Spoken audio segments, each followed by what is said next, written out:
Antes de começarmos com os 4 casos no vídeo de hoje, quero tirar um momento para agradecer a todos vocês pelo incrível apoio ao longo de 2024. Agradeço especialmente aos membros do canal mencionados aqui. Seus comentários positivos, engajamento contínuo e contribuições generosas são realmente apreciados. É porque tantos de vocês continuam assistindo, comentando e compartilhando esses vídeos que o canal continua crescendo, e eu agradeço a todos vocês pela contribuição ao Briefcase. Hoje vou analisar 4 casos. Um que gravei em 2020, um que gravei em 2020 e um de 2022 e um de 2023. Muitos comentam que meu estilo de narração e edição de vídeos mudou.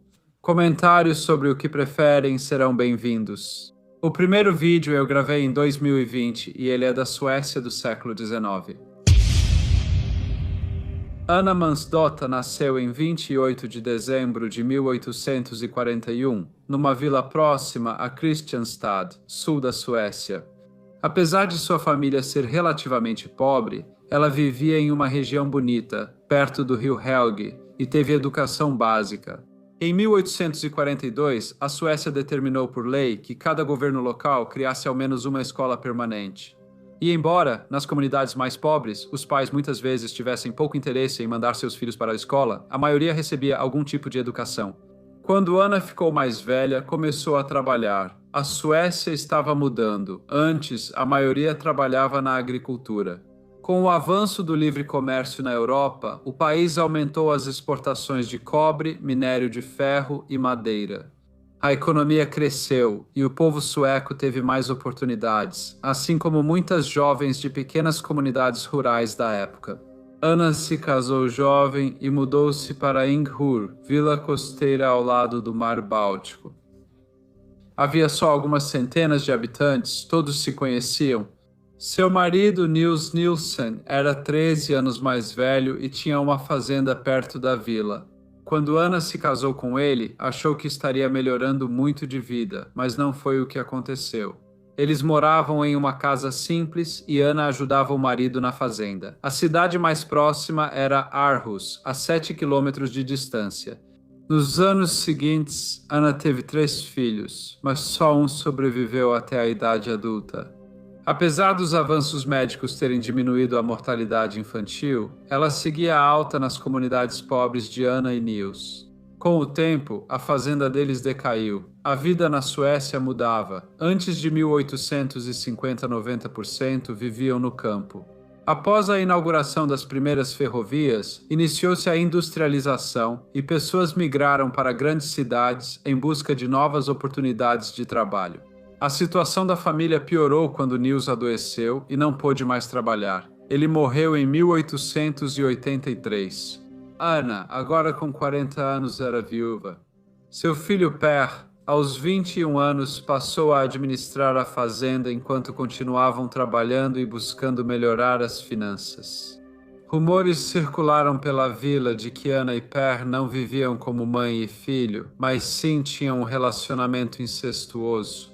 Claro, isso sempre foi negado por Anna. Ela decidiu que a melhor maneira de acabar com as fofocas locais era que seu filho encontrasse uma esposa e providenciou para que ele se casasse. Uma jovem bonita da vila vizinha de Brusap, seu nome era Hanna Johansdotter.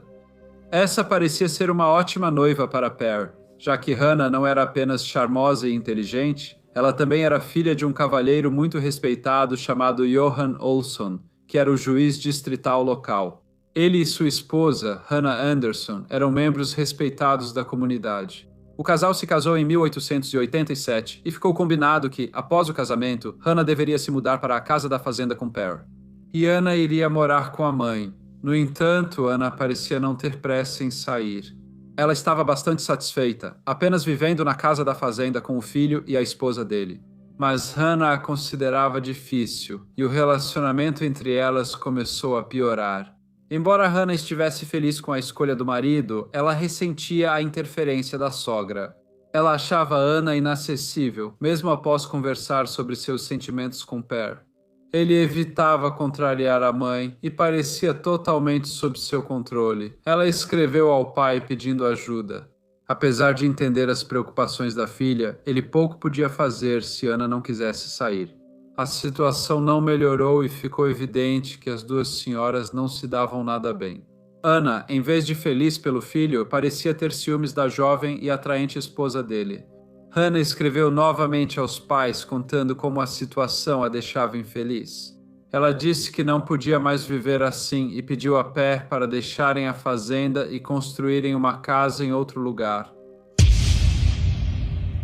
No dia 28 de março de 1889, uma vizinha foi até a casa para perguntar sobre Hannah. Era uma bela manhã de primavera, mas ela não estava em lugar nenhum.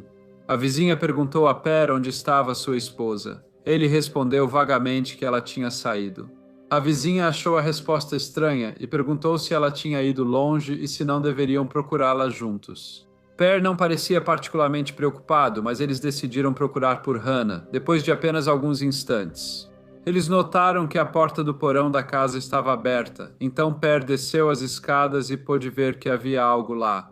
Estava escuro, mas com a luz da vela, ele descobriu sua esposa deitada no chão. Ele olhou mais de perto e percebeu que ela estava morta.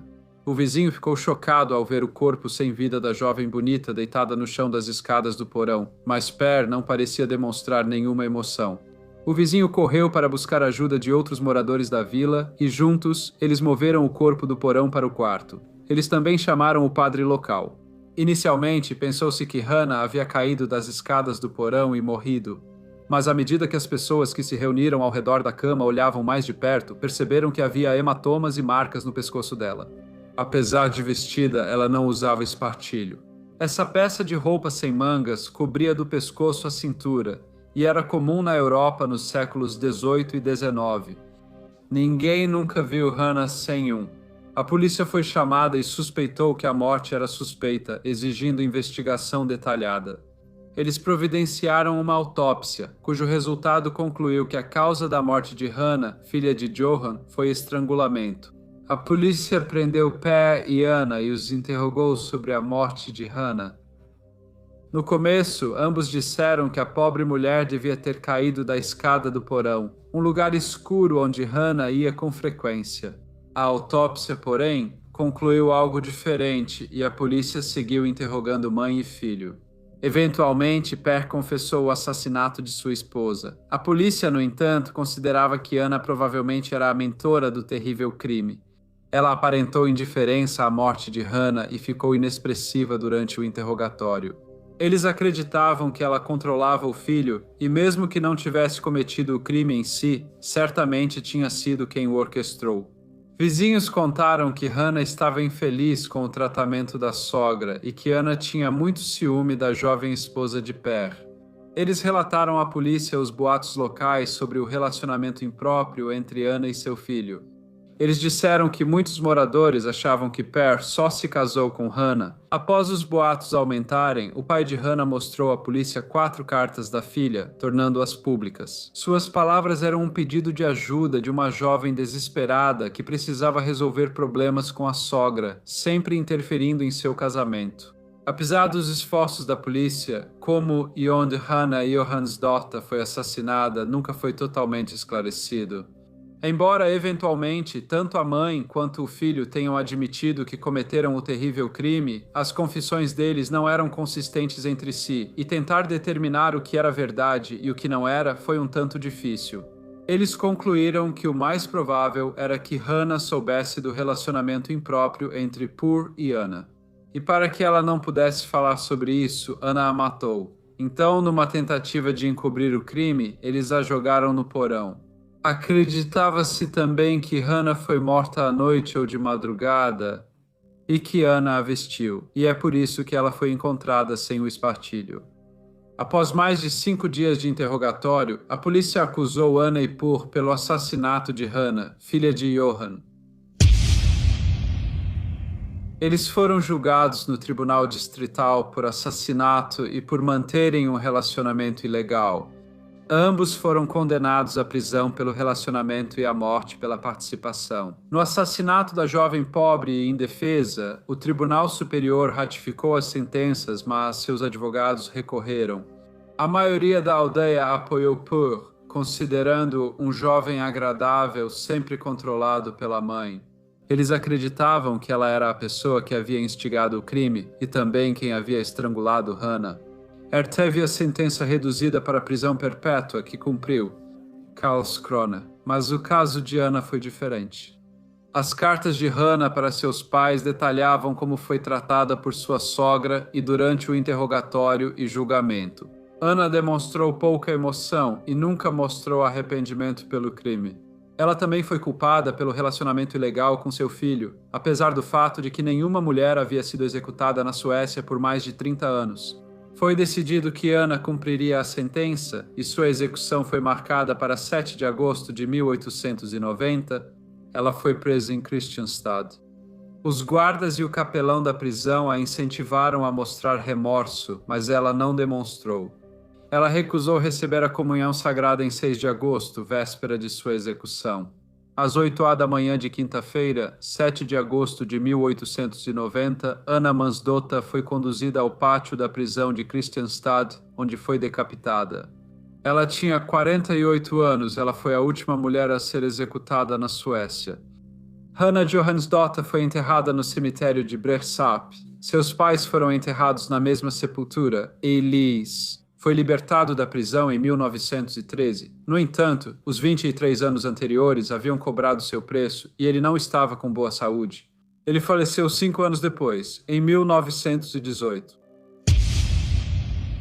O segundo caso registrado em 2021 é da Austrália do final do século XIX. Frances Lydia Alice Thwaites nasceu em 6 de novembro de 1867 em Hoxton, a época de seu nascimento. A pequena cidade perto de Londres, em Middlesex. Hoje, Hoxton integra o distrito de Hackney. Embora tenha sido batizada como Frances, esse era o mesmo nome de sua mãe, então ela era conhecida como Minnie. O pai dela era William Sutton Thwaites, um cavalheiro respeitável que trabalhava como chapeleiro na elegante região de Chelsea. Ele proporcionou um bom lar para sua esposa e seus 7 filhos. Ele desfilava com todos na igreja aos domingos, sempre bem vestidos e suas filhas com belos chapéus. Ele era visto como honrado e exigia que seus filhos fossem educados e comportados. Apesar de não serem ricos, a família tinha boa posição social e Minnie teve uma infância agradável em um ambiente confortável. No entanto, a reputação da família foi colocada em dúvida. Com rumores sobre o comportamento indigno de Minnie, surgiram sussurros de que ela tinha um relacionamento com o soldado. Os rumores aumentaram quando ela sumiu de casa e voltou dias depois em condições inadequadas para uma jovem. Os pais dela ficaram muito descontentes com seu comportamento, seja pela vergonha trazida à família ou por vontade própria. Minnie emigrou para a Austrália nos anos 1880, quando muitos europeus buscavam oportunidades lá devido à economia em expansão e ao grande número de empregos. Ela chegou em Sydney, uma cidade em rápido crescimento, com ruas cheias de carroças, bondes e pessoas em suas tarefas diárias. Era bem diferente da vida com seus pais e irmãos em Hoxton. Ela ainda tinha apenas 19 anos, mas percebeu que agora precisava trabalhar e tentar aproveitar todas as oportunidades disponíveis. Ela passou a se apresentar como Francisca, pois não queria mais ser chamada de Minnie. Assim, conseguiu emprego como doméstica, já que havia muitas vagas para criadas. Em 1887, Francisca aceitou um emprego, mesmo acreditando que sua educação e criação fariam com que, depois de um tempo, ela pudesse encontrar outro tipo de trabalho. Ela era dedicada e confiável, mas em seus dias livres se reunia com pessoas que seus pais não aprovariam. Ela parecia não ter aprendido com experiências passadas. Em Hoxton, um desses cavalheiros era Rodolfo Knorr. Ele trabalhava como garçom e também era conhecido por ser um pequeno criminoso e vigarista. Ele, assim como Francisca, havia deixado sua terra natal para vir para a Austrália. Nascidos e criados na Alemanha, eles passaram muito tempo juntos e se casaram em 2 de novembro de 1889. Como os negócios de Rodolfo eram frequentemente ilegais, o casal se mudou para Melbourne, onde, em 1892, Francisca deu à luz uma filha. Na época, Melbourne era a segunda maior cidade do Império Britânico e uma das mais ricas do mundo. Belos parques e jardins eram ideais para levar o bebê no carrinho, e as avenidas arborizadas pareciam majestosas junto aos elegantes edifícios de arenito. A vida em Melbourne era boa até a grave depressão econômica australiana no início da década de 1890.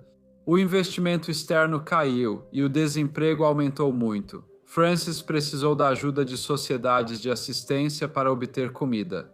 A situação dela piorou quando o marido foi preso por vender alguns dos móveis que ele havia conseguido a crédito. Ela estava em situação financeira difícil, com uma criança para sustentar aos 25 anos e frequentemente abordada por cavalheiros. Um deles se chamava Eduardo Thompson, que trabalhou por um tempo como assistente de peixeiro. Francisca morou com Eduardo, mas o relacionamento não durou muito tempo. Quando ele a deixou, ela ficou sem onde morar e sem como sustentar a si e a filha. Com pouquíssimas opções disponíveis, ela tentou fazer vestidos, mas teve pouco sucesso. Agora, em uma situação bastante desesperadora, ela montou seu próprio serviço de cuidados infantis. Ela aceitava cuidar de bebês por pagamento semanal ou único.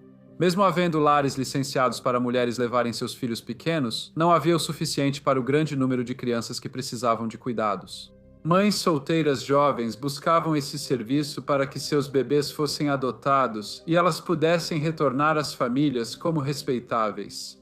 Agora, porém, com o desemprego alto e a situação econômica ruim no país, algumas mulheres casadas com filhos pequenos deixavam seus bebês com cuidadores não licenciados, pedindo que encontrassem bons pais adotivos. Porém, essas operações nem sempre priorizavam o interesse da criança. Essas mulheres eram chamadas de amas de aluguel. Na Inglaterra, Margaret Waters, 1870, e Anna Tuke, 1879, e na Escócia, Jessie King, 1889, foram enforcadas por causarem a morte de bebês sob seus cuidados. A imprensa de Melbourne noticiou negligência, crueldade, condições ruins e falta de alimento nesses locais. E as mães sempre sabiam que entregar seus filhos pequenos a esses cuidadores não licenciados envolvia algum risco. As autoridades achavam difícil acabar com essas operações, pois eram sempre necessárias. Frances era articulada e parecia sempre uma senhora cuidadosa. Ela encontrava um casal para adotar a criança indesejada ou cuidava do bebê até que os pais pudessem recebê-lo de volta. Ela usava a filha como exemplo de bom cuidado com crianças. Às vezes, ela fingia que não era sua filha, mas sim uma criança sob seus cuidados. Até que as circunstâncias dos pais da criança melhorassem e eles estivessem em condições de buscar a menininha. Isso confortava as mães, que sentiam não ter opção, além de deixar seus bebês com cuidadores não licenciados. Esses acordos raramente eram formais. Frances usava nomes falsos e mudava-se com frequência. Se a mãe procurasse seu bebê, veria que Sra. Frances Knorr já não morava mais no endereço onde deixou a criança. A maioria das mães solteiras nessas situações não denunciava o sumiço dos bebês, ansiosas para não serem expostas como alguém que havia dado à luz uma criança ilegítima. Após ser libertado, Rudolph Knorr e Frances decidiram voltar para Sydney. Frances estava grávida novamente. Em setembro de 1893, o novo morador de uma casa na Moreland Road, em Brunswick, Melbourne, cavava o jardim, quando fez uma descoberta horrível: o corpo de um bebê. Contatou a polícia, que chegou rápido e iniciou a investigação. O corpo era de uma menina, depois identificada como Gladys Crichton, que teria cerca de 3 semanas de vida ao morrer. Vizinhos disseram aos detetives que a antiga moradora da casa também viveu no número 26 da Rua Davis, perto dali. A polícia foi à casa, cavou no jardim e encontrou outro fato macabro: os corpos de 2 bebês. Os investigadores precisavam localizar quem já ocupara ambas as propriedades, a Sra. Francisca Knorr. Ao rastreá-la, descobriram que ela mudava de endereço com frequência e usava nomes diferentes em cada novo local. No entanto, eles conseguiram constatar que o marido dela havia sido recentemente libertado da prisão e que ele e sua esposa haviam retornado para Sydney. Assim que tiveram essa informação, logo conseguiram localizar o casal. Eles tinham quartos na rua Brisbane, na região de Surrey Hills da cidade. A polícia planejava prender os dois, mas Frances estava grávida e entrou em trabalho de parto quando os detetives chegaram à propriedade em 4 de setembro de 1893. Eles aguardaram o parto dela para prendê-la. Depois, o Sr. Rudolph e a Sra. Frances Knorr foram levados de volta a Melbourne. A autópsia indicou que a menina morreu por estrangulamento e os meninos por sufocamento. Houve investigação. Vizinhos da Moreland Road, em Brunswick, Melbourne, relataram que várias jovens deixavam seus bebês aos cuidados da Sra. Knorr. Muitas mães solteiras hesitavam em testemunhar, pois não queriam expor suas indiscrições. Dizia-se que Frances, ao receber um bebê, às vezes o levava para outra casa. Serviço de cuidados cobrava menos, mas não registrava quantos bebês ela cuidava. As autoridades não faziam ideia de quantos podem ter morrido enquanto estavam sob seus cuidados. Eles não identificaram os 2 bebês do sexo masculino falecidos, apenas confirmaram que a menina se chamava Gladys Crichton. Após o inquérito, Frances Knorr foi acusada de assassinato, assim como seu marido Rudolph Knorr. O julgamento começou em 27 de novembro de 1893. A acusação afirmou que a Sra. Knorr cuidou de Gladys Crichton, um bebê de 3 semanas, de 8 a 11 de abril. Após esse período, a criança desapareceu. Eles destacaram que ela mudava de casa com frequência e relutava em deixar alguém saber para onde estava se mudando. A acusação apresentou testemunhas, incluindo a babá, que relatou quando a Sra. Knorr pegou uma pá emprestada de um vizinho para cavar o jardim. Alguns dias depois, a babá disse que a Sra. Knorr novamente mudou de casa. Outra prova foi uma carta que Frances Knorr escreveu ao Sr. Eduardo Thompson, com quem morou enquanto o marido estava na prisão. Na carta, ela pediu que ele dissesse às autoridades que as crianças eram dele e morreram de tuberculose. O Sr. Thompson sabia que isso poderia envolvê-lo e entregou a carta às autoridades, afirmando desconhecer os fatos. A Sra. Frances Knorr fez uma declaração do banco das testemunhas. Ela admitiu que realmente enterrou os bebês na Moreland Road, mas afirmou que as crianças haviam morrido de causas naturais. Ela disse que Gladys morreu de convulsões, dizendo ao tribunal: "Ela morreu de convulsões e não por qualquer maltratamento. Da minha parte, juro que fiz tudo ao meu alcance para reanimá-la. Pensei em ir à polícia primeiro, mas fiquei com medo, então pensei, vou enterrá-la." A promotoria discordou, acreditando que a menina foi estrangulada com fita adesiva e os meninos sufocados. O juiz de justiça Holtroyd resumiu o caso e ressaltou que não havia prova direta contra a ré Sra. Frances Knorr. Após o julgamento, Rudolph Knorr foi absolvido, mas sua esposa Frances, emocionada o tempo todo, foi considerada culpada e sentenciada à morte. Ao ouvir a sentença, ela desmaiou e precisou de ajuda para sair do tribunal antes de ir para a prisão. O julgamento gerou grande interesse e muitos comentários em Melbourne. Apesar da imprensa acreditar em sua culpa e apoiar a sentença, o público parecia dividido. Não sobre sua culpa, mas se merecia a pena de morte. Jornais receberam muitas cartas de leitores pedindo campanha pela comutação da sentença, acreditando que ela era vítima de circunstâncias terríveis. Eles disseram que ela não recebeu ajuda do Estado e tentou se sustentar e a filha cuidando de crianças. No entanto, ela não conseguiu lidar com a situação e, em desespero, cometeu esses crimes terríveis. Um abaixo-assinado foi feito e apresentado ao governador, mas ele se recusou a reverter a decisão. Thomas Jones, o enforcado, sentia-se desconfortável por enforcar uma mulher. Apesar dos jornais noticiarem os crimes dela, ele sabia das dificuldades de Frances para criar um bebê sozinha. A esposa de Thomas queria que a sentença da Sra. Knorr fosse comutada e falou ao marido sobre seus sentimentos quanto ao pedido feito a ele.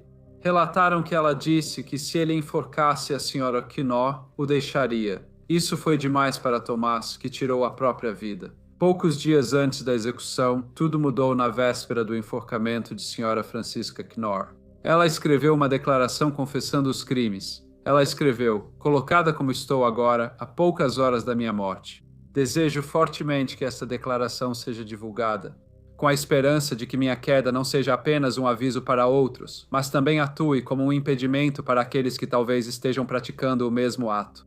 Declaro agora que, quanto às acusações dos bebês número 1 e 2, confesso ser culpado." Às 10h, 15 de janeiro de 1894, Frances Knorr foi até a forca. Enquanto ela fazia isso, muitas pessoas cantavam hinos do lado de fora da prisão. Ela permanecia calma e olhava à frente. Suas últimas palavras foram: "Sim, o Senhor está comigo. Não temo o que possam me fazer, tenho paz perfeita. Franziska Knoll foi então enforcada. O terceiro caso de 2022 é do início do século XX nos Estados Unidos da América. Arthur Warren Waite nasceu em 2 de dezembro de 1886 em Canonsburg, condado de Kent, Michigan. Arthur era o caçula de Warren e Sarah Waite, com 2 irmãos e uma irmã. Seus pais tinham uma pequena fazenda e vendiam vegetais em sua barraca. A família tinha pouco dinheiro, mas trabalhava duro para sobreviver. Na escola primária, Arthur conseguiu emprego entregando jornais. Ele foi bem na escola e teve destaque no tênis, vencendo vários torneios locais. Após se formar em 1905, estudou odontologia na Universidade de Michigan, onde era popular, especialmente entre as moças. Ele tinha um jeito encantador e era considerado muito bonito. Arthur, no entanto, não era muito sincero. Durante os estudos em Michigan, ele mentia, roubava e copiava trabalhos com frequência. Foi convidado a sair da universidade, mas não se desanimou. Ele falsificou registros que faziam parecer que ele havia concluído coisas que na verdade não concluiu, e de alguma forma conseguiu garantir uma bolsa de estudos para estudar na Escócia. O curso em que Arthur estava matriculado deveria durar 2 anos, mas estranhamente ele conseguiu concluí-lo muito mais rápido. Ele recebeu um bônus e uma oferta para ser dentista em uma mineradora na África do Sul. O emprego durou 2 anos, mas terminou quando um gerente o suspeitou de roubo após sumiço de uma grande quantia de dinheiro. Curiosamente, o gerente morreu logo após, oficialmente de apoplexia. Arthur voltou imediatamente aos Estados Unidos. Relataram que enquanto trabalhava na empresa de mineração, ele desviou cerca de $7.000. Antes de ir para a Escócia, Arthur conheceu Clara Louisa Peck. Eles mantiveram contato enquanto Arthur estava no exterior. Clara, a mais nova de 3 filhos, nasceu em 9 de dezembro de 1887. Infelizmente, a irmã mais velha de Clara morreu quando ela tinha 8 anos. Mas, diferente de Arthur, Clara teve contato com dinheiro na infância. O avô dela fundou uma farmácia e, após os estudos do pai, ele e o irmão criaram a empresa farmacêutica Irmãos Peck. Eles venderam por uma grande quantia. O pai de Clara foi presidente do Banco Nacional da cidade e tinha ações em várias empresas. Em 1915, estimava-se que ele valia mais de $1 milhão. Clara teve educação privilegiada e estudou em escola particular para meninas em Washington. Agora, Arthur está estabelecido em Nova York. Ele disse que abriu um consultório odontológico e começou a estudar medicina. No mesmo ano, a mãe de Clara organizou uma reunião e Clara convidou Arthur.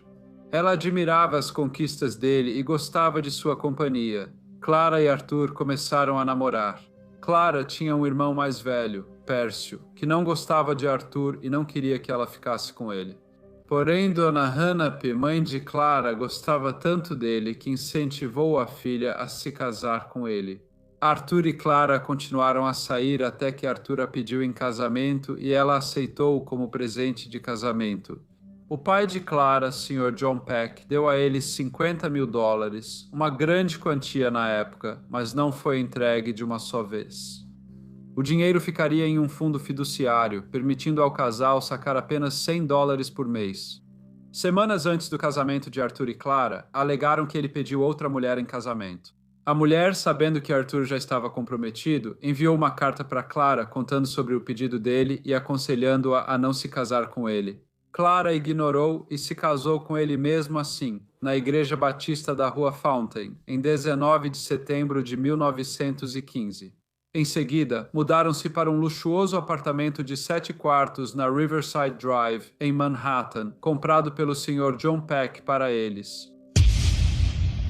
Enquanto aparentemente estudava medicina na Faculdade de Medicina de Cornell, Arthur dizia às pessoas que trabalhava em diferentes hospitais de Nova York, e parecia que ele trabalhava muitas horas por dia. Quando não estava trabalhando, ele jogava tênis e impressionava a sociedade nova-iorquina com suas habilidades nas quadras. Ele certamente estava se tornando bastante conhecido nos círculos sociais mais exclusivos de Nova York e tentava impressionar todos com quem conversava.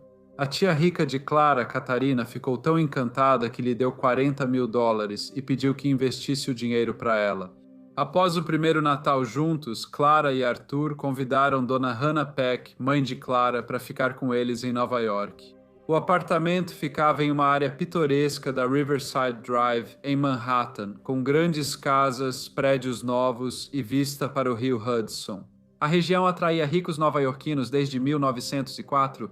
Com a inauguração do metrô, tornou-se possível ir do Upper West Side de Manhattan às áreas comerciais da cidade. A Sra. Peck chegou em 10 de janeiro de 1916, mas, estranhamente, logo começou a se sentir mal. Durante as visitas, Arthur estava sempre ocupado, saía cedo e voltava só à noite. Quando sua sogra adoeceu, Arthur de repente ficou muito atencioso e fez o possível para cuidar dela. Ele trouxe rosas para ela e sentou-se ao lado de sua cama. No entanto, ela não parecia estar melhorando. Pelo contrário, seu estado estava piorando. Então, no dia 30 de janeiro, a antissaudável Sra. Hannah Peck faleceu. Os médicos diagnosticaram a causa da morte como doença renal. Seu corpo foi levado para casa em Grand Rapids. Embora pensassem que ela seria enterrada, Arthur disse que ela pediu cremação para diminuir a tristeza de todos. Hannah Peck faleceu aos 64 anos. Após a morte da esposa, Sr. John Peck, viúvo, foi a Nova York com a filha. Ele chegou saudável, mas logo passou a se sentir mal. Arthur deu um spray para a garganta e orientou usá-lo várias vezes ao dia. Aparentemente, a doença começou poucas horas depois que ele comeu um sorvete e foi piorando gradualmente. Ele sentiu dor de estômago, náusea e vômito. A empregada de Clara e Arthur disse ter visto Arthur colocando algo no caldo feito para o sogro. Quando questionado, Arthur disse que o Sr. Peck era difícil e não tomava o remédio, então precisava misturá-lo à comida. Clara estava ficando cada vez mais preocupada com o pai, então entrou em contato com um médico. O médico visitava o apartamento diariamente, mas o estado do Sr. Peck não melhorava. Ele reclamava que estava sofrendo de náuseas e dizia que estava tendo dificuldade para comer. O pai de Clara, John Peck, morreu em 12 de março de 1916 por doença cardíaca e nefrite. Arthur disse que John queria ser cremado em Grand Rapids, como a esposa, e por isso organizou a viagem de trem com o corpo. Foi um momento muito triste para Clara, que agora perdera mãe e pai. Ela e Arthur chegaram à estação de Grand Rapids e foram recebidos por Percy, irmão de Clara, que nunca confiou no marido da irmã. Suas suspeitas cresceram antes de Arthur e Clara chegarem. Ele recebeu um telegrama de Kay Adams pedindo que exigisse autópsia no corpo do pai. A senhorita Adams suspeitava que a morte do Sr. John Peck teve outra causa além de doença ou velhice. Mesmo sem saber quem era Kay Adams, Percy levou o telegrama a sério. Ele perguntou a Arthur como ambos os pais morreram em Nova York sob seus cuidados em tão pouco tempo, e Arthur não tinha respostas. Apesar da saúde frágil de ambos, Percy assumiu o corpo do pai e providenciou uma autópsia particular naquela noite. Arthur foi ao necrotério. Ele alegou que tinha uma flor e uma foto de Clara que queria colocar no caixão do Sr. Peck. No entanto, seu pedido foi recusado, o que deixou Arthur bastante angustiado. Ele afirmou que nem ele nem sua esposa, Clara, pediram ou autorizaram a autópsia. Porém, o irmão de Clara não só fez isso, como também contratou alguém para vigiar o corpo do pai até o funeral. A autópsia analisou o coração e pulmões do Sr. Peck e descartou doença cardíaca ou renal como causa da morte, antes apontadas como originais. Clorofórmio foi achado no cérebro. O estômago dele foi enviado ao Dr. Victor C. Vaughan, do Departamento Médico da Universidade de Michigan, para exames adicionais. O funeral do Sr. John Peck foi realizado 2 dias depois e não contou com a presença nem de Arthur nem de Clara. Eles alegaram que Clara estava abalada e Arthur ficou com ela para cuidar dela. Porém, o casal compareceu à leitura do testamento aqui. O advogado anunciou que a maioria dos bens do Sr. Peck seria igualmente dividida entre seus filhos, Clara e Percy. Sr. Percy, irmão de Clara, Peck agora estava cada vez mais convencido de que seu cunhado tinha algo a ver com a morte de seus pais e começou a se preocupar com a segurança de sua irmã. Ele pediu a ajuda de um detetive particular, um cavalheiro chamado Sr. Raymond Schindler. O Sr. Schindler investigou os negócios de Arthur e suas supostas credenciais de odontologia.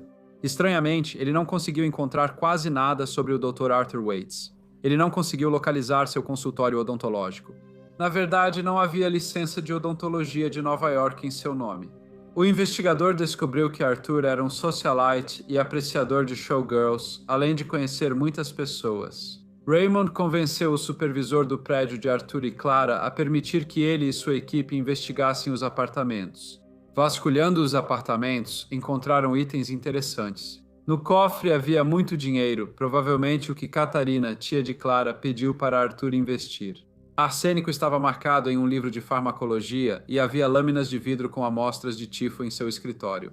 Descobriram que ele fazia estudos particulares na escola de medicina de Cornwall sem estar matriculado.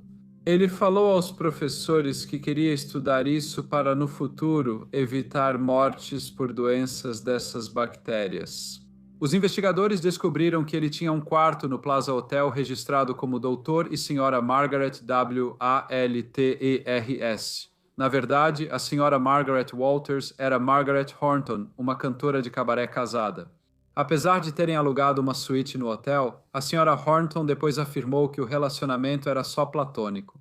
Diante das evidências de que Arthur estava envolvido nas mortes dos sogros, a polícia o interrogou. Perguntaram se Arthur comprou arsênico, ele negou e afirmou que nunca machucaria alguém. A polícia lembrou de uma conversa com Catarina, tia de Clara, uma semana após a morte do Sr. João Peck. Ele ligou para ela e perguntou: o que um homem deve fazer se estiver encurralado? Consideraria suicídio? Arthur negou as acusações da polícia e, após o interrogatório, foi liberado e retornou ao apartamento na Riverside Drive. Mais ou menos na mesma época, os resultados da autópsia no estômago do Sr. John Peck foram divulgados e confirmaram que ele havia sido envenenado. Com as evidências da autópsia, a polícia foi prender Arthur Waits, mas ao chegar em seu apartamento, o encontrou em péssimo estado. Ele entrou em coma após uma overdose de comprimidos para dormir. No hospital, os médicos fizeram lavagem estomacal e o reanimaram. Após se recuperar, ele foi preso. Arthur negou ter envenenado o sogro, mas a polícia seguia reunindo provas. Descobriram que ele comprou arsênico de um médico local. Eles descobriram que Arthur pagou ao agente funerário para usar fluido com arsênico ao embalsamar o Sr. Peck. Esse método havia sido usado no século XIX, mas agora estava proibido. Arthur pagou caro para que fizessem isso, mas o agente funerário, mesmo aceitando o dinheiro, não colocou arsênico no fluido de embalsamamento. A polícia considerou ter provas suficientes e acusou Arthur Warren Waite pelo assassinato do sogro, John Peck. O julgamento começou em abril de 1916 e Arthur se declarou inocente, mesmo tendo escrito para um jornal de Nova York confessando os crimes. Foi revelado que a senhorita Kay Adams, que mandou o telegrama para Percy após a morte de seu pai, era na verdade Elizabeth Hardwick, irmã do Dr. Cornell, responsável pela Escola de Medicina Cornell, onde Arthur passava muito tempo. Ela passou a desconfiar dele após as mortes dos Peck e questionava sua fascinação por bactérias letais. Margaret Horton relatou ao tribunal que Arthur a levou ao laboratório Cornell e mostrou várias bactérias mortais. Naquela época, os Srs. Peck já haviam falecido, e quando a Sra. Horton perguntou se ele era responsável pelas mortes, ele confirmou. Arthur subiu ao banco das testemunhas em sua própria defesa e contou uma história estranha sobre como o espírito de um sacerdote egípcio maligno havia entrado em seu corpo. Ele o orientou a matar os sogros para obter a fortuna deles, esperando que o júri o julgasse insano. Ele foi avaliado por psiquiatras antes do julgamento que confirmaram sua sanidade. O júri não acreditou em sua história. Em maio de 1916, Arthur Warren Waits foi considerado culpado pelo assassinato de John Peck e condenado à morte na cadeira elétrica. Enquanto esperava a execução em Sing, Arthur revelou como envenenou com sucesso sua sogra Hannah Peck e seu sogro John Peck. Ele contou que a Sra. Peck morreu rápido. Começou a colocar coisas na comida dela assim que chegou, usando germes como difteria e influenza. Na noite de 29 de janeiro de 1916, ele deu comprimidos de Verinol a ela. Ao visitá-la na manhã seguinte, percebeu que ela estava morta. Ele disse que voltou para a cama achando melhor que Clara soubesse da morte da mãe durante a noite. Matar seu sogro, porém, foi muito mais difícil. Ele tentou difteria, tuberculose, tifo e gripe, mas não teve sucesso. Por fim, sufocou-o com um pano com clorofórmio. Arthur Warren Wade foi executado na cadeira elétrica em 24 de maio de 1917. Após sua morte, foi feita uma autópsia. Nesse procedimento, 2 fatos interessantes foram descobertos. Uma cicatriz era resultado da meningite que teve na infância, e os médicos achavam que isso podia ter influenciado sua disposição psicopática. O outro era algo incomum para um assassino, um coração muito grande. Clara, esposa de Arthur, casou-se de novo, teve uma filha chamada Louise e morreu em Seattle em 1964, aos 76 anos. O quarto caso foi registrado em 2023 e ocorreu nos Estados Unidos na segunda metade do século XIX. George Crozier nasceu em 1833 na pequena Benton, no norte do condado de Yates, região dos Finger Lakes, Nova York.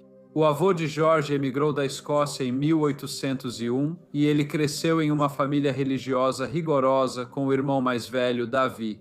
A família era composta por pessoas respeitadas e trabalhadoras, e o próprio George era considerado uma pessoa íntegra e de conduta moral. Em 1855, George casou-se com Fanny Becker, jovem de 19 anos adotada e criada pelo tio. Após o casamento, seguiram morando em Benton e eram vistos como um casal digno. Em 6 de janeiro de 1857, Fanny teve o único filho do casal, chamado Frank. A família Crozier seguiu em frente e passou por muitas mudanças nos anos seguintes. Após a Guerra Civil, os Estados Unidos iniciaram sua transformação em uma nação industrializada e urbana. Houve inovação tecnológica, expansão ferroviária, crescimento econômico e aumento da produção agrícola. Ao mesmo tempo, havia tensões sociais causadas pelas crescentes exigências da vida. No final do século XIX, George tornou-se próximo de Minerva Dutcher. Ela era a filha mais velha de uma família grande. Ela estudava na escola local, frequentava a igreja e cantava no coral, como era comum para jovens nos anos 1870. Em 1872, começaram a comentar por que o Sr. George Crozier, quase 40 anos, passava tanto tempo com a senhorita Minerva Dutcher. Ele já havia sido visto em várias ocasiões passando em frente à casa dela, e quando ela saía, os dois iam embora juntos. Ele já foi visto perto da escola dela, e ela saía da sala para falar com ele. Ele também lhe entregava bilhetes que já tinha escrito e, claro, a encontrava na igreja entre 1872 e 1875. Todos em Benton pareciam saber que o Sr. Crozier era apaixonado pela senhorita Dutcher e que ela retribuía. No dia 15 de julho de 1875, Dona Fanny Crozier, uma senhora que até então gozava de ótima saúde, adoeceu inesperadamente. Ela sentia dores no estômago, mas achou que era por comer pepinos. Ela foi para a cama e, apesar de se sentir mal depois, começou a melhorar um pouco. Nesse período, ela era atendida regularmente pelo marido, mas em 27 de julho voltou a se sentir mal. Senhorita Sarah Towner passava em frente à casa e viu o Sr. Crozier na varanda. Ela perguntou a ele se a Sra. Crozier estava em casa, e ele disse que sim, mas que ela não estava se sentindo bem e tinha ido para a cama.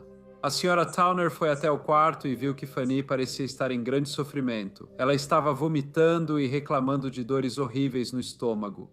A Sra. Towner questionou o Sr. Crozier sobre não ter chamado um médico para sua esposa. Mas o Sr. Crozier apenas deu de ombros e respondeu que um médico já a tinha visto e receitado pós de subnitrato de bismuto que o próprio Sr. Crozier disse ter preparado para sua esposa tomar conforme prescrito pelo médico e achava que chamá-lo de volta não adiantaria.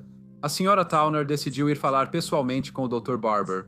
Ela explicou a ele que sua amiga, a Sra. Crozier, não estava nada bem, e o Dr. Barber então concordou em ir vê-la novamente. Naquela noite, ele chegou às 9 e viu que o estado da Sra. Crozier seguia igual.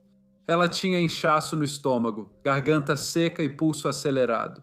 O Dr. Barber fez outro remédio e explicou ao Sr. Crozier como usá-lo. Ele disse que voltaria na manhã seguinte para ver a paciente. No dia seguinte, a Sra. Crozier não melhorou e o doutor recomendou que continuasse com o remédio. Na quinta-feira, 29 de julho, Frank, filho do Sr. e Sra. Crozier, chegou cedo à casa do Dr. Barber e avisou que sua mãe estava em estado ruim. O Dr. Barber foi até a casa dos Crozier às 6. A Sra. Crozier não conseguia falar e tinha as pupilas contraídas. O Dr. James Allen também veio para ajudar. Ele sugeriu movê-la para a sala de estar para maior conforto, mas Sra. Fanny Crozier faleceu logo após. Sr. Crozier informou ao Dr. Barber que não queria exame em sua esposa. Estava preocupado porque sabia que outra senhora falecida anos antes havia sido dissecada. Ele queria poder enterrar sua esposa e ter tempo para que ele e seu filho pudessem lamentar. 2 dias depois, no sábado, 31 de julho de 1875, aconteceu o funeral da Sra. Fanny Crozier. A maior parte da cidade compareceu para prestar suas homenagens a uma senhora encantadora que era uma pessoa muito querida na comunidade local. Ela tinha apenas 37 anos. Uma semana após a morte da esposa de George Crozier, seu filho Frank casou-se com a senhorita Emma Armstrong. Frank acreditava que seu pai precisava de ajuda, então ele e a esposa se mudaram para lá. No fim de agosto, a senhorita Minerva Dutcher também se mudou para a casa dos Crozier, contratada por George como governanta. Emma disse que cuidaria da casa com a ajuda de Frank, então não precisava contratar a senhorita Dutcher. O Sr. Crozier, no entanto, informou a ela que o baú da jovem já havia chegado à casa e que não adiantava mais falar sobre isso. Sr. Crozier foi visto passando bilhetes para Minerva na igreja poucos dias após a morte de sua esposa. Ele também foi visto com ela no cemitério onde sua esposa estava enterrada e caminhando até a casa dela. Há muito tempo circulavam em Benton boatos sobre um relacionamento impróprio entre o Sr. Crozier e a senhorita Dutcher, mesmo antes da morte da Sra. Crozier. Mas agora havia especulações de que a causa da morte da Sra. Fanny Crozier poderia ter sido algo bastante sinistro. Algumas amigas da Sra. Crozier, há tempos, suspeitavam que sua morte não foi apenas por doença repentina. Em outubro de 1875, 3 meses após sua morte, o legista mandou exumar o corpo e examinar o estômago e o fígado. Os doutores Frank Tompkins, James Waddell e Barber receberam instruções para ir ao túmulo da Sra. Crozier e remover órgãos vitais para análise.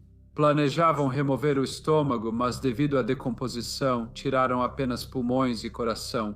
Ao perceberem o erro, voltaram ao túmulo e retiraram o estômago e parte do fígado da falecida. Os órgãos foram colocados em frascos e enviados ao professor John Tauler, de Química e Toxicologia da Faculdade de Medicina de Genebra, Nova York. O professor Tauler identificou traços significativos de arsênico no estômago da Sra. Crozier, o que certamente causou sua morte. O Sr. George Crozier foi então preso e acusado de assassinato. A cidade de Benton se surpreendeu ao saber que George Crozier, cidadão respeitável, seria preso e acusado de matar a esposa. Ele alegou ser inocente e muitos moradores acreditavam nisso. O julgamento começou em 6 de março de 1876 no Tribunal de Penn Yan, vila do condado de Yates, Nova York.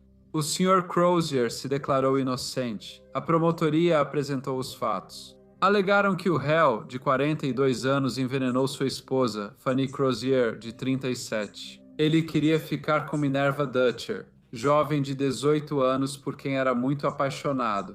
Diversas testemunhas foram chamadas para ajudar a promotoria. Sarah Towner relatou estar presente quando a Sra. Crozier morreu.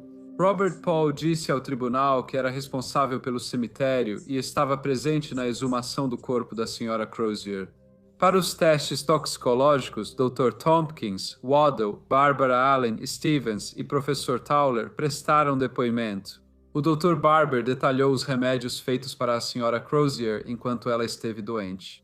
O Professor Tauler explicou como testou venenos no corpo da Sra. Crozier e identificou evidências de arsênico. Testemunhas relataram que o Sr. Crozier passava o máximo de tempo com a Srta. Dutcher. Minnie Truesdell afirmou ao tribunal que Minerva Dutcher trabalhou na casa de seus pais. Ela disse que o Sr. Crozier costumava visitar com frequência e que a Srta. Dutcher saía pela porta dos fundos da cozinha para conversar com ele. Ela afirmou que isso acontecia com bastante regularidade. Charles, irmão de Minnie Truesdale, confirmou sua história. Testemunhas viram George Crozier passando bilhetes para a Srta. Dutcher na igreja. Todas as testemunhas achavam que, apesar da idade, eles sempre se deram muito bem. O Sr. David Armstrong relatou ter visto o réu e a Srta. Dutcher juntos várias vezes, notando primeiramente que eram muito próximos. Em 1872, ele os viu indo e voltando juntos da igreja. Ele disse que o Sr. Crozier sempre distribuía o jornal da escola dominical na igreja e normalmente dava o último exemplar para Minerva, sentando-se ao lado dela. Ele relatou quando o réu e sua esposa faziam piquenique no bosque de Crosby e, ao final, a Sra. Crozier arrumava as coisas. Ao se aproximar, a Sra. Crozier disse: "George, você ficou brincando com as garotas o dia todo. Agora venha me ajudar a arrumar as coisas", ao que o Sr. Crozier respondeu: "Cale a boca, ou eu vou te dar um soco bem na garganta." O Sr. Armstrong disse que o Sr. Crozier segurava um rocambole de geleia e, ao falar com a esposa, elevou a voz e parecia agitado. Ninguém chegou a ver George Crozier envenenar a esposa. A promotoria apresentou várias testemunhas que o viram frequentemente com a Srta. Dutcher, deixando claro seu interesse por ela e sugerindo um motivo para ele querer se livrar da esposa. Já a defesa apresentou um caso bem distinto. Eles disseram ao tribunal que qualquer evidência contra o réu era circunstancial e que todas as provas apresentadas pela promotoria eram fracas e pouco confiáveis. Eles não negaram que a Sra. Fanny Crozier morreu por envenenamento de arsênico, mas afirmaram ao tribunal que o réu não administrou o arsênico. Disseram que, quando a Sra. Fanny Crozier adoeceu, o Sr. Crozier chamou o Dr. Barber para atendê-la. O Dr. Barber já havia dito que havia receitado a Sra. Crozier pós de subnitrato de bismuto. O Dr. Charles Woodward depôs ao júri que livros de medicina alertam contra o uso disso por conter arsênico. Dr. Henry Nichols apresentou ao tribunal um relatório detalhado sobre envenenamento por arsênico, afirmando que é um veneno irritante que age diretamente no sistema nervoso. Se o Dr. Barber tivesse prescrito uma dose excessiva de subnitrato de bismuto, a Sra. Crozier poderia ter morrido.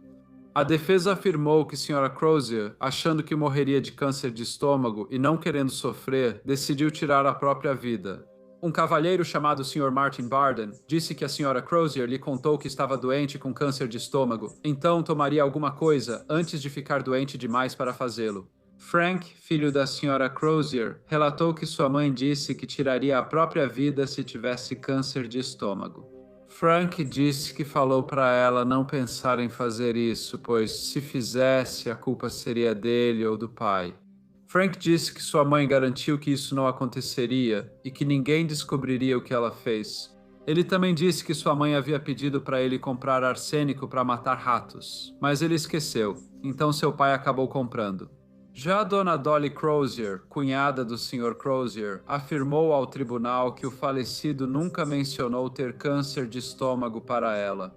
A defesa lembrou ao júri que no dia da morte da Sra. Crozier, o Sr. Crozier chamou o Dr. Allen, médico respeitável e competente. Mesmo que o Dr. Barber estivesse atendendo a dona Crozier, eles alegaram que ele fez isso porque estava muito preocupado com ela e queria uma segunda opinião médica.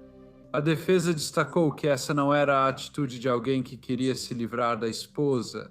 Foi o depoimento da nora do Sr. Crozier, Dona Emma Crozier, que foi o mais polêmico.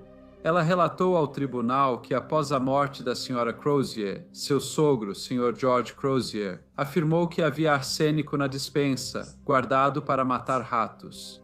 Mas alguns dias após o falecimento de sua esposa, o Sr. Crozier descobriu que o arsênico havia sumido.